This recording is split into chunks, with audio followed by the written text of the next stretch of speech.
and we'll go straight to the papers this morning. It's going to be conducted by Tundu, our own Doye here, after newspapers. Here we go again, guys. Start with this day, Nigeria's newspaper of record, according to Mr. Emmanuel Ofeni. And the headlines are as follows. Buhari makes U-turn, ignores House's summons on constitutional grounds. AGF, lawmakers lack powers to invite president. Omo-Agege backs Malami as minority caucus. Lawyers disagree. We are yet to be informed of the president's change of mind, say legislators.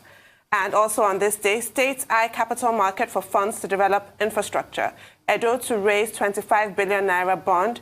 NCC suspends sale, registration of new SIM cards. Campbell, Mason to grace Arise Fashion Week starting today. And on the back page of this day, we have this excellent article by Olusegun Adeniyi, or Tom and the Wife Beater. It's extremely important to highlight this article, especially a paragraph, which I will read. Also speaking with reporters, Ango, this is the husband who was accused of battery, said he had apologized to his wife over the assault with a promise to mend his ways. And there's a quote directly from him. I have to highlight this because of this really disturbing post that's been forwarded all over the place saying that the wife lied on her husband and painted her bruises with lipstick, that he is a paragon of patience and virtue and she is some kind of shrieking harridan. Here we have this day reporting that he confessed and apologized. And this article goes on by Mr. Adeniyi, goes on to describe the reconciliation by the governor as deplorable. Gentlemen, you will recall that we were shocked by the approach that the governor took to it. And I do wonder if that was his daughter who turned up with bruises on her face, and she still had those bruises when they did that press conference, if he would send her back to a man who beat her so savagely. I doubt that he would. Although I can't say for sure, because there are many parents in Nigeria who do send their children back to their abusers, because as Mr. Adeniyi highlights, I'm well aware that the fear of being ostracized and general lack of sympathy for divorced women have contributed immensely to the growth of domestic violence in Nigerian homes. That is a fact right there. He goes on to ask a plethora of rhetorical questions, which I think should be answered, but we do need to move on at this time. I suggest that everybody reads this article. It's very important. There's a lot of ignorance about domestic violence and the psychology thereof. Now to the Daily Trust. It's been 2,423 days since the Chibok schoolgirls were abducted. Daily Trust, thank you for that daily reminder. Insecurity. Why Buhari shunned National Assembly? They have no power to summon CNC Malami. Safety of Nigerians not important to them. Deputy Reps Minority Leader. AGF's interpretation of Constitution. Political lawyers. He speaks our mind. Presidency. Boko Haram. 41 eminent Nigerians asked Buhari to sack service chiefs. Ghana elections, Nana Akufo-Addo re-elected as president. INEC arraigns professor for declaring false election results in Akwa Ibom. FG suspends sale activation of SIM cards after Daily Trust's report. And we have on the cover of Daily Trust, some women embark on a walk to commemorate 16 days of activism against gender-based violence in Calabar yesterday. Vanguard. Insecurity. Why Buhari can't honor reps summons. AGF Malami. Says NAS lacks constitutional powers to summon president. No formal communication on the issue. House spokesman. Malami speaking APC's mind. Reps minority leader. We're not part of Buhari's summon to NAS. Senators disowning a valid summons there. President shouldn't come, says invitation. But either way, semantics. Can we just be a bit humble? It doesn't matter whether it's an invitation or summons, whatever it is. President shouldn't come, says Omo-Agege. Sands back Malami, says NAS can't summon president. Buhari faults foreign media reports on #EndSARS. Also in the Vanguard, FG unfolds 7-point agenda to tackle Apapa gridlock as maritime workers shelve planned strike. Insecurity. Federal government orders audit of SIM registration. National Assembly will pass Electoral Act Amendment Bill Q1 2021, Lawan. Nigeria's oil earning rebounds as prices stabilize as $48.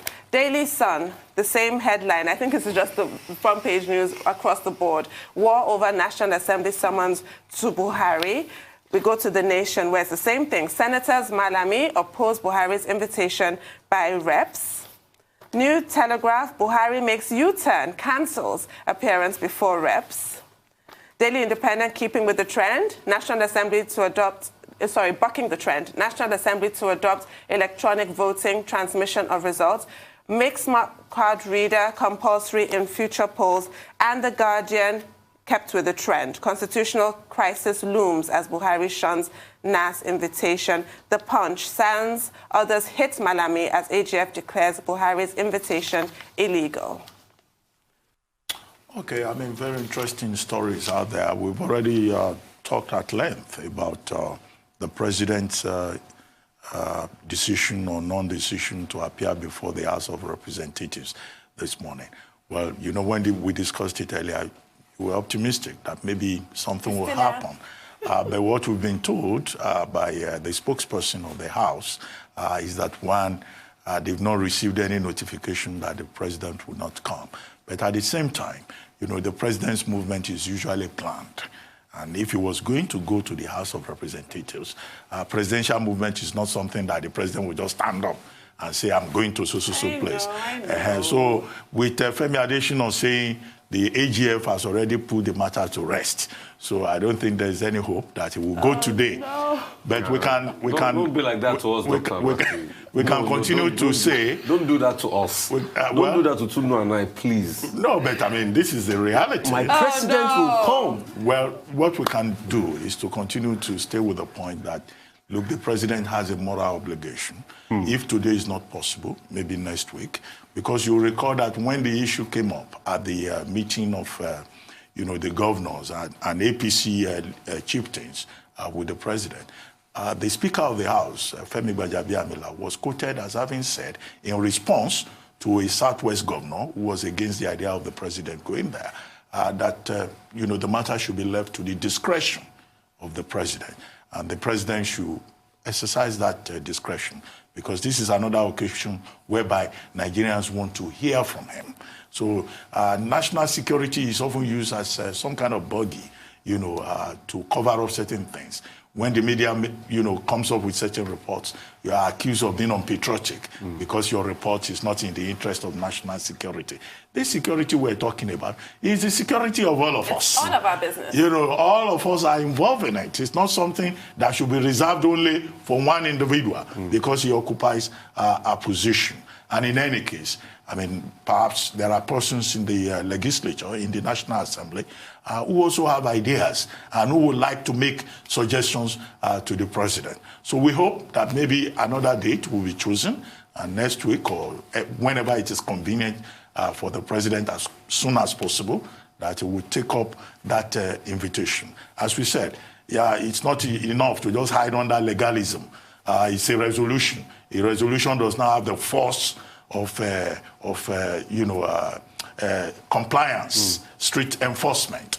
Well, you may say that, but the president as leader and as father of the nation has an obligation to talk to his people. And a man has to keep his word, period. Yes, that's a moral obligation. Yes. I don't know. I mean, maybe I'm hoping against hope. Maybe, I don't know. Maybe by the end of today, right? Maybe he might just change his mind. You know, we like fire brigade approach in the country. Maybe that last would be minute. So you never know. Dr. Abati, I believe in my president. If he was going to address the House of Reps, by now we should know. Okay. Yeah. Okay, it's fine.